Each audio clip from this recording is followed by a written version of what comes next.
সারা জীবন বাপে খাওয়ায়া গান শিখাইছে আল্লাহর নামে, আর এত বছর বাপের টাকায়া এখন গান গাও নেতার নামে। যেই নেতা ভোট চাওয়ার জন্য সাধারণ মানুষের ঘরের ভিতরে ঢুকা যায়, অথচ নির্বাচনের পর 5 বছরের জন্য সাধারণ মানুষের চোখ থেকেই হারায় যায়। নেতার পিছনে স্লোগান দিতে দিতে অর্ধেক জীবন করছো পার। ওদিকে নেতার ছেলে মেয়ে উচ্চশিক্ষিত হইয়া এখন দেশের জন্য তারা বড় ছাড়। আর তুমি ভাই নেতার গান গাইতে গাইতে অতিষ্ঠ।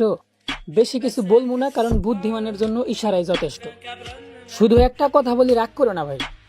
ওই যে কি বলে, পাগল বা ছাগল হওয়ার একটা লিমিট থাকে, তো বাস ওই লিমিটটারে পার করো না ভাই।